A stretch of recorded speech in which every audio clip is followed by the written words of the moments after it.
Hey guys, it's Mitch. How's it going? We're continuing on the Liefeld train today. It's a case of either hop on or get run over. And we're looking at an early Liefeld comic that helped to build his reputation. We're looking at New Mutants number 94 today. So this obviously is continuing off of New Mutants number 93, which we did cover. I don't think we need to do a whole lot of backstory on this because there just really isn't a lot. This is at a time, I think, when Rob Liefeld has started to get more influence in the X-Office with Bob Harras. To the point where I think we're in the phase now where Rob Liefeld is dictating where the story goes. Early days of this comic, I believe Louise Simonson had more of a hand in the script, and I get the impression that Rob Liefeld wasn't too happy about where the script was going because there wasn't enough punching. Too much of people standing around talking, too much plot. And if we're at the point where Rob Liefeld has the influence with Bob Harras that I think he does, that would mean that sales on New Mutants are starting to rise dramatically. Yeah, it's difficult to find out exactly what the sales on New Mutants was doing around this time. What I can find does suggest that sales were definitely trending upward to the point where New Mutants was becoming one of the most popular books of Marvel. And Bob Harras was, if one thing, he was determined to keep his artists happy. So the impression I get is that he's decided that New Mutants is going to be more Marvel method than maybe most Marvel comics. Which means basically that Liefeld is just going to draw the pages and then he's going to hand them off to Louise Simonson to script. Again, that's largely a guess, but that is what all the evidence points to. And we are going to reach a point very soon where Louise Simonson is going to get just flat out kicked off the book so that Rob Liefeld can script it with the aid of Fabian Nicieza. In terms of the events inside the comic, there really isn't a whole lot. Just the New Mutants are in Madripoor for some reason. They were investigating goings-on down at the docks, and they found that the Mutant Liberation Front were involved in some kind of drug-running scam where they're going to poison the water supplies of major cities and then go and extort things. So the New Mutants now are going to go and set that to rights by punching. So let's not waste any more time. We can get right into it by starting with the cover here.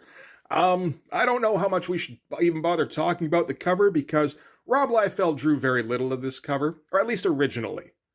He came up with the poses for Richter, for Boom Boom, for Sunspot, and for Wolverine, definitely. Those are for sure Liefeld poses.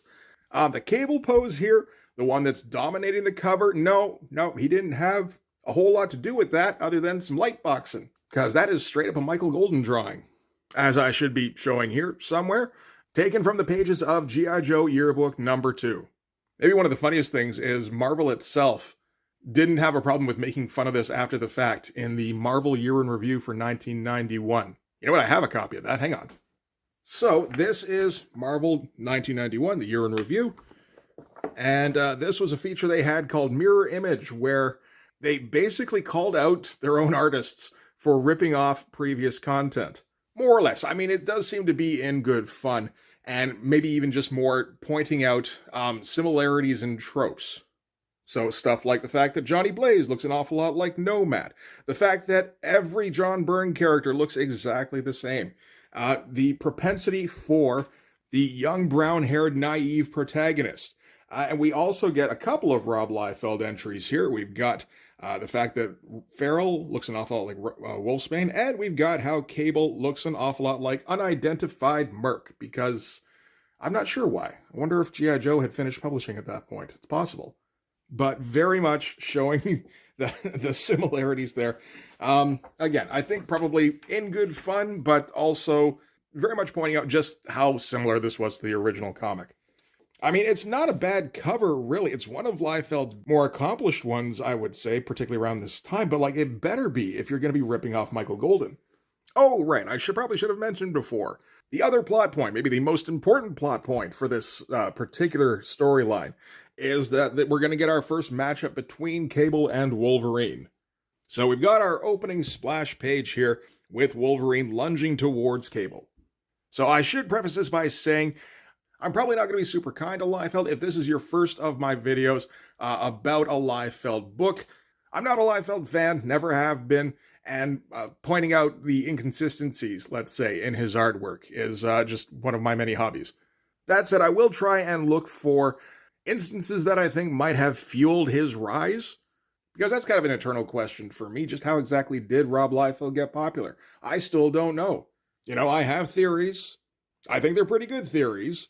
But trying to get anybody to explain why they liked Rob Liefeld's stuff back in the 90s is a virtual impossibility.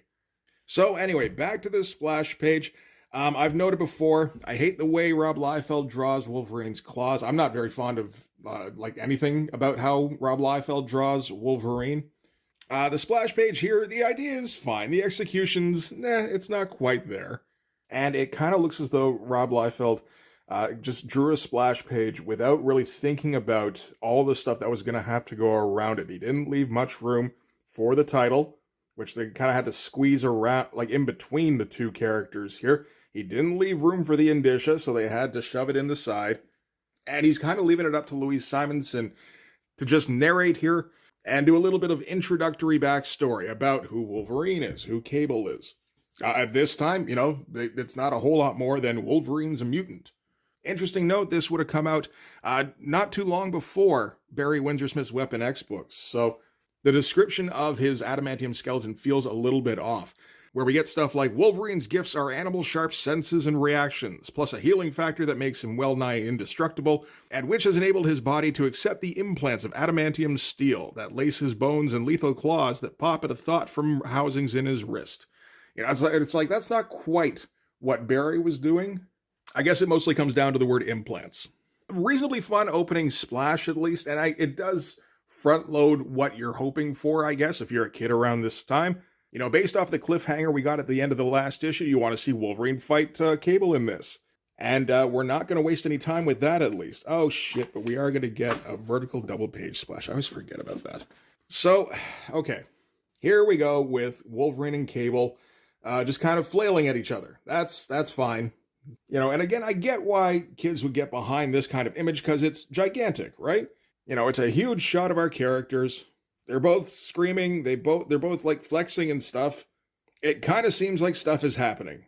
I do love Rob Liefeld's attempts at backgrounds here, which usually come down to some rough shapes and some very loose hatching.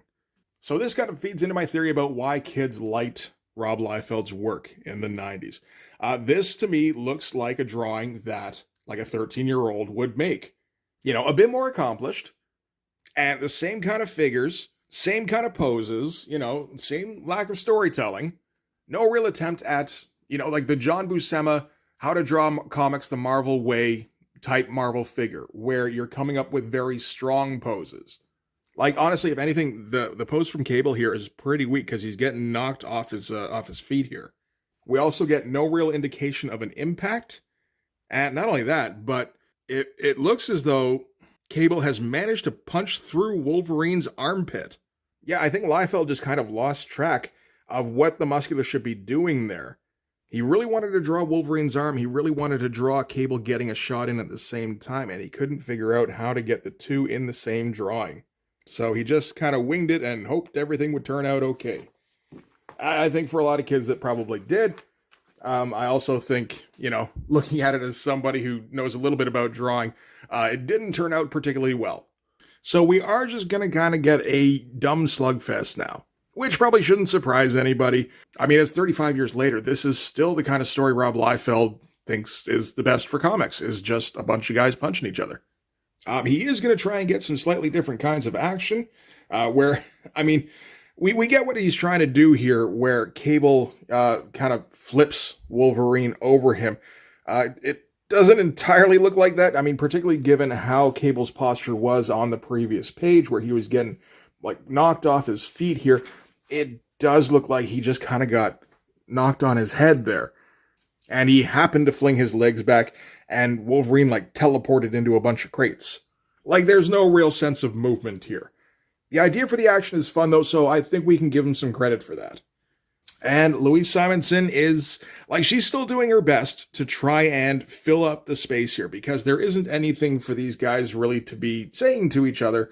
But we do kind of need to catch people up on what the story is, theoretically. It doesn't take very long, because there isn't a whole lot of that. We do get the close-up on Wolverine here. Louise Simonson decides that's Wolverine saying, "Not bad. Use my momentum against me," so we have to explain what happened in the above panel here in case it's unclear. But don't get cocky, bub, because I won't even need my claws, because Louise Simonson noticed that Rob Liefeld decided to withdraw Wolverine's claws from page to page without any kind of indication that he did that. So potentially because Rob Liefeld lost track of where he was in the story and forgot that Wolverine had his claws out on the previous page. And we got a close-up on Cable's eyes, which to me indicates that Rob Liefeld thought Cable should say something in response here, but Louise Simonson just kind of has it as a glare. And back to more punching. Again, this to me doesn't look particularly dynamic. This looks like the kind of drawings that high school kids would draw in the back of their notebook. Like, at least Liefeld's got Cable reacting in some way. The way he's reacting, apparently, is to change his face to that of a chubby baby. But then he quickly gets his senses back, and, we got to trade blows every time. Colorist is not helping out a whole lot here, but then again, I don't imagine... Who is coloring this anyway? Brad Van Catta. Okay, I knew it was one of those guys. Colorist isn't helping out too much, but then I don't know that he knows what he's meant to be coloring there. I mean, just given what Liefeld drew in the background, it's just a bunch of very loose cross-hatching. Did try a little bit for some shadow on Cable's face here, but I'm not sure if that's down to Hilary Barta on the inks. So now we're moving on to the rest of the New Mutants, who apparently have been taken hostage by some of the Mutant Liberation Front. I don't know that happened in the last issue. Okay, you know what? Yeah, I guess it kind of did. At the end of it, Cannonball and Boom Boom and Warlock went up against Strife and a couple of members of the MLF, and Strife subdued a bunch of them. And we end with him saying, "Fool, Cable will never find you. Secure them, warriors, shackle them beneath the ray, where they will remain powerless until they choose to use their powers in my service." Okay, so that did confuse me when I was doing my initial read-through. But no, apparently that was all there. So we're going to have the scene where our heroes who are imprisoned are going to try and bravely trade bon mots with their captors. Dragonus is going to go on and on about Strife's plan to poison water supplies. Cannonball says, "What is your manifesto? We're all mutants, lady. If you're going to kill in my name, I'd really like to know why." Dragonus replies by saying, "Cannonball, why so interested? I know, I believe you are sorry that I shall be leaving. Aren't you, handsome one?" And then she kisses him, which doesn't make a whole lot of sense. Cannonball himself is shocked. And the MLF now are going to leave the New Mutants to go do something. But it's important that they leave so that the New Mutants can talk now. Boom Boom is going to give Cannonball shit for letting Dragonus kiss him, which, I mean, it's not like he could do a whole lot about it. He's shackled up, same as she is. And, I mean, they are suspended in a way so that I don't believe they're touching the floor, so he really doesn't have any leverage to shift his position very much. And while she's giving him shit, Cannonball is going to be like, "Man, she's so pretty and stuff. And yeah, no, pretty lady, kiss me. I'm so happy now." Which prompts Boom Boom to lean in and kiss him back. Again, even though they're both shackled and they don't have the leverage to really do that. And, oh man, that is not a good kiss at all. Cannonball's face pretty much just melts. Boom Boom's chin grows 3 sizes that day. I mean, like, I don't entirely blame Liefeld for that. Like, drawing a kiss is tough, particularly when you've spent all of your time practicing drawing, just practicing guys jumping and punching. It is a very awkward kiss either way. And then Boom Boom's all pleased with herself until Cannonball reveals that he was just kind of getting her worked up so that, well, I don't know, just because it's fun to get her worked up. And then he also reveals that when Dragonus leaned in close to kiss him, he filched the key for their cuffs off of her.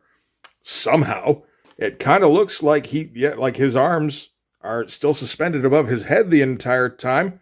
Not only that, but it seems that Dragonus keeps the key for the shackles in her headdress, specifically in a pocket in her headdress. The key, firecracker. I filched it from the pocket in her headdress while she was kissing me.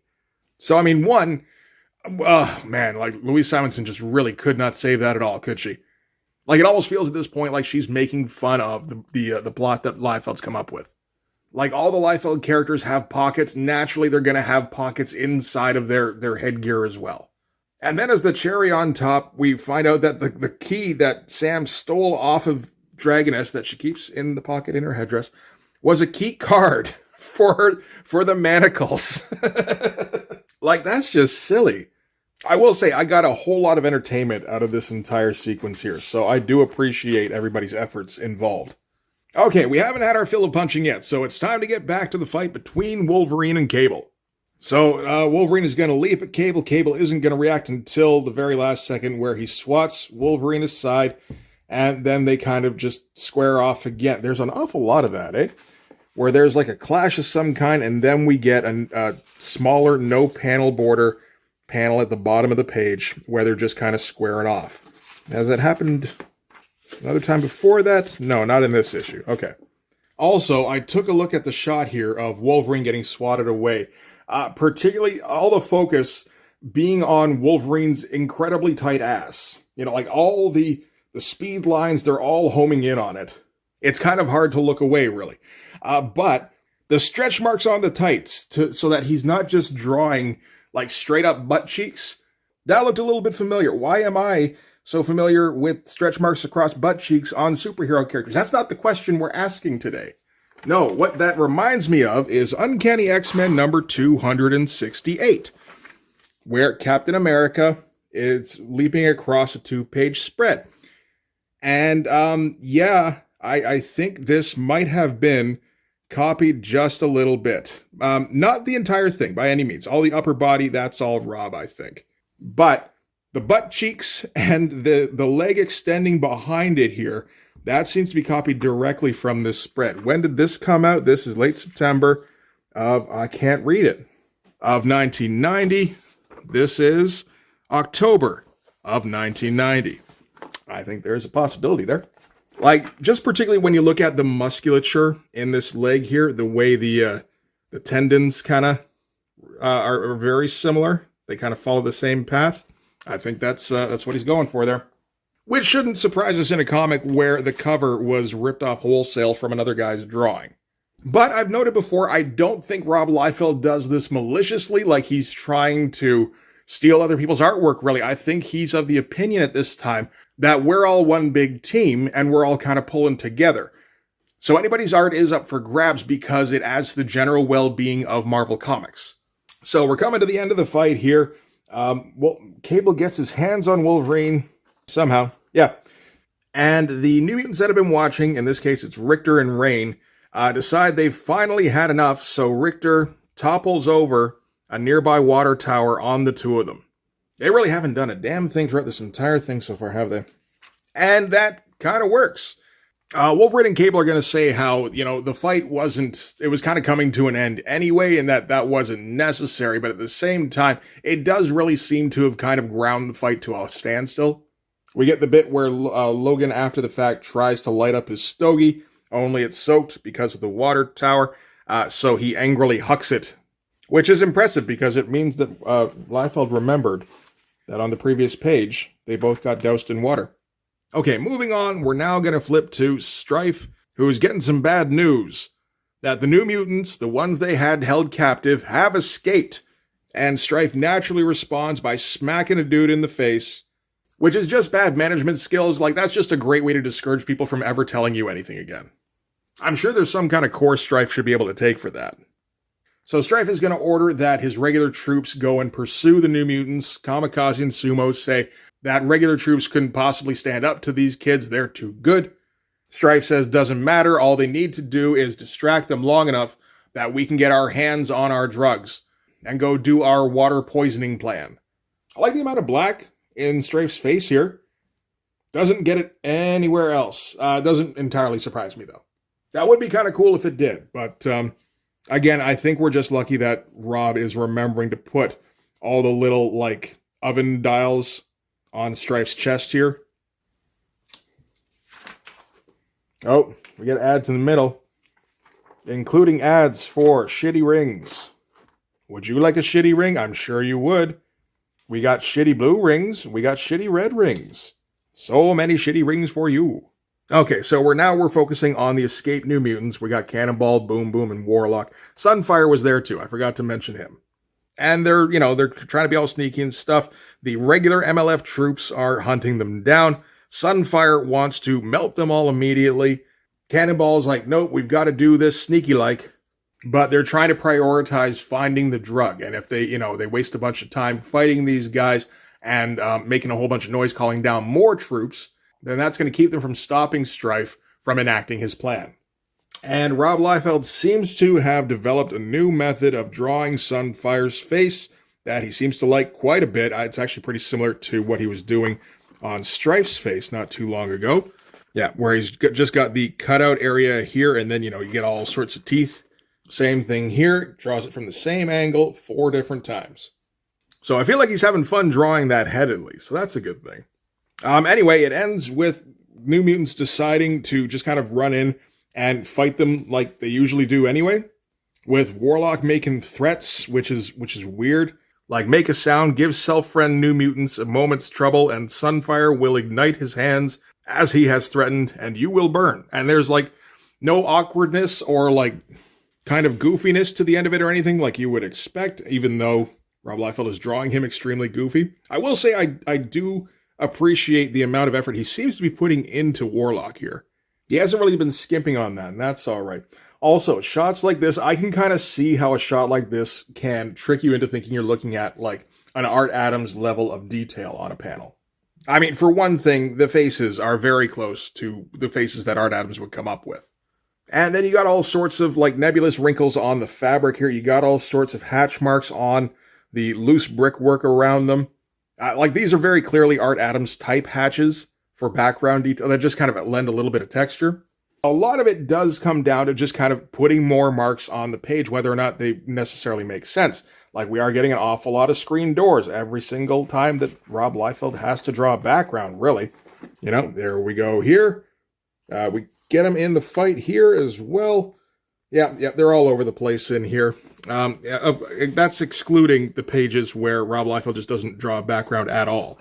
I'll get another borderless panel here with the New Mutants kicking the crap out of the MLF nobodies. And Sunfire gets his hands on one, and he's all threatening him, being like, "You will take us to the place where Strife has stored his poison, so that we might destroy it." And the guard says, "No, I dare not. He would torture, kill me." And Sunfire says, "And do you think that I will not?" As he, like, gently caresses his face. It is kind of incredible that after 35 years, Rob Liefeld still can't draw hands. Like, he's made progress. He's coming all the way from here, where he just has absolutely no idea. Like, at least these days, it feels like he knows that hands are a thing that should be drawn. You'd think that kind of thinking would lead to him learning how to do it better. That's up for debate. And we also end with a very disturbing close-up on Sunfire's mouth, where he reveals that he has, like, a third set of teeth that are attached to his top teeth. That's just unpleasant. Alright, so now we're going to cut to the warehouse where Strife stores the drugs. Naturally, we've got our heroes, Cable, Wolverine, Rain, Richter, and the other one, Sunspot, who again hasn't done anything in this issue. And they have to be looking down in the one window in the warehouse's roof. All roofs in warehouses have that one window. It's basically because the people who design warehouses, they hate birds and they love to see them splat into windows. Wolverine, it turns out, has a Cerebro unit on him. Sure, why not? And it detects that there are mutants below. So naturally, they have to leap through the window. And we get a big, like, anchor image shot of Logan in midair. Again, jumping, with his yardstick claws sticking out. Only when they get to the bottom, they find that the mutants that they're detecting are some of the other New Mutants, the escaped ones. Cannonball, Sunfire, Boom Boom, all them. And we get that shot of Sunfire again from that angle. So yeah, he's decided that he likes doing that angle. So while they're catching up, that is when Strife, Kamikaze, and Sumo pop in order to pick up the drugs, or to transport the poison, one of those. I don't know which one is in the warehouse. I think it might be both. And then Cable seems to pull out a Colt 1911 and shoot that at Strife, which is an odd choice because Cable usually uses future guns. I wonder if it's down to Rob Liefeld is looking at a drawing in another book where a character is using a pistol and holding it in that manner, because the hand here doesn't look too bad, really. The thing that throws me off is this area here with the trigger guard and where the pistol grip would be. That doesn't look quite right. Although if he's looking at a comic where a character's using like a Mauser or a Luger, that looks a bit more like that setup. And then he's just kind of adapting a Colt 1911 over that, because that's a fairly easy pistol to draw. But either way, it doesn't matter, because, like standard issue ammunition doesn't do anything to Strife. He sends in Sumo to go and squash Boom Boom, and Boom Boom, in response, grows her hair out wildly. Like, I'm not sure what's going on there. The hair in this book is pretty god-awful overall. Like, this is maybe the best drawing of hair in this thing, and it's just kind of standard Liefeld feathered perm nonsense. But we cut back to the bit where, like, Sam and Boom Boom are captive. Like, the hair is just all over the place here. The earlier shots of Cable and Wolverine fighting, like, it's completely disappearing from his head at this point. And again, he's got that massive widow's peak that stretches back over, like, halfway over his skull. I guess it's just kind of standard issue. Like, it's pretty clear Rob Liefeld doesn't have a very good idea of how to draw hair at all. You know, he's managed to pick up a couple of looks that can kind of pass for hair, and that's just what he's going to stick with. Sumo goes to leap on Boom Boom, and Warlock gets in the way, turning into a net, catching Sumo, and then Sunspot has to do something in this comic, so he stretches the net further back and then propels Sumo away. Like, you can see why Rob Liefeld had Sunspot leaving the team very shortly, because, like, he has no idea what to do with the guy. Rain, meanwhile, is sniffing around in the boxes to look for the drugs or the poison, one or the other, I suppose. And she seems to find something. Again, this is like the only thing Rain is doing in this entire book, too. Wolverine takes her word for it, starts hacking up the boxes. And then we're going to switch to Cable and Strife as they get into a Donnybrook. And it's just kind of the same old thing, where people leap with speed lines, and then we get a punch, and then they square off in a no panel border, no background panel. You know, I realized at the beginning of this, I said I was going to try and look for reasons I thought kids got into Liefeld's stuff back in 1990, and I don't think I've really been successful in that regard. Because, like, I just don't see it, man. Like, this is the closest, I guess, I can see to an exciting shot by Liefeld. You got the guy jumping in the background. You got all the speed lines. It kind of looks like something's happening. Everybody's screaming. Strife is dislocating his shoulders for this pose. This pose is super important. And Cable responds with kind of a low-impact hit, because we're not getting any kind of continuity of figure movement. So really, it's just everything comes to a dead stop for this hit. And then people immediately reset, nobody's hurt. And we're starting at square one again. Oh, and then Cable gets a hit and knocks his cape right off. There's some damage, I suppose. This is one of the better panels I've seen for Rob Liefeld drawing some action. You know, like, this is a good pose from Cable. Mostly. Drawing the foot in here. The horse foot. That doesn't really add to things. He really should have just kind of cut it off at the knee here. But the rest of the pose here is all good. There's, like, actual, like, a line of movement here that he follows well. And Strife flying back, not bad. Not great. I mean, it'd probably be better if you could twist up the figure a bit more than that, to really show that he's not in control at that moment. But yeah, no, as far as a punch panel goes, that's okay. That's pretty decent.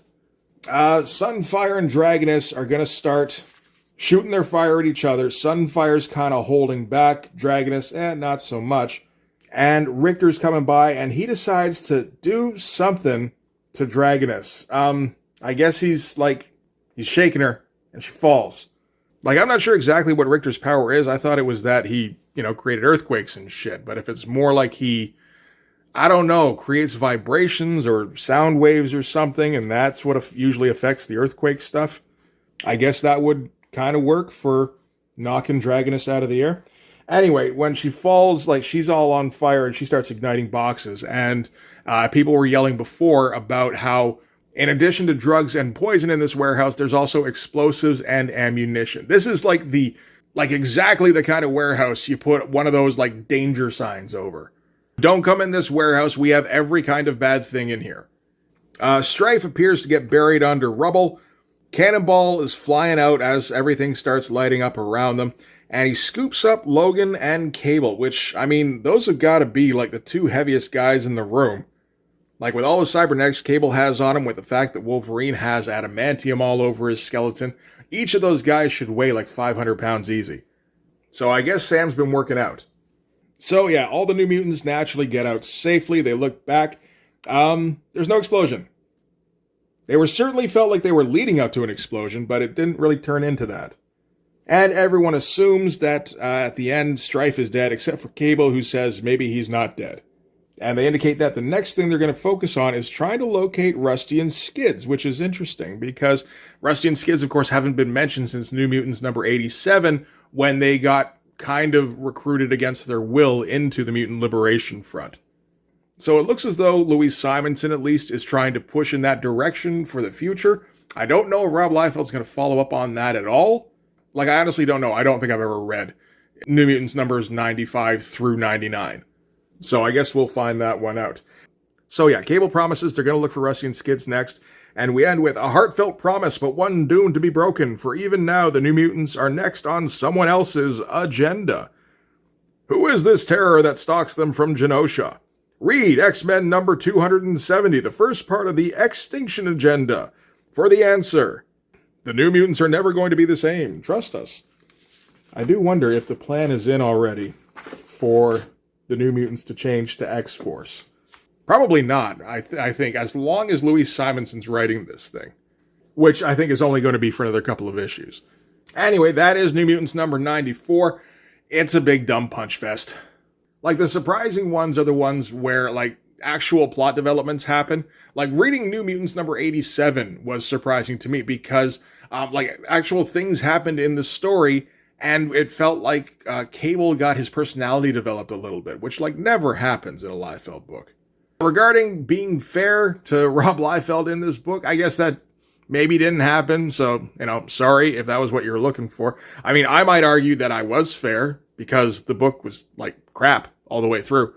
You know, I mean, particularly at this time, like, I'm a bit more forgiving of Rob Liefeld at this time because he's very young and he's being kind of thrust in the spotlight, like, long before he's ready. He really shouldn't be put in this position even. If they want to turn Rob Liefeld into a real comic book artist, what they should be doing at this time is, like, apprenticing him to a much more experienced comic artist.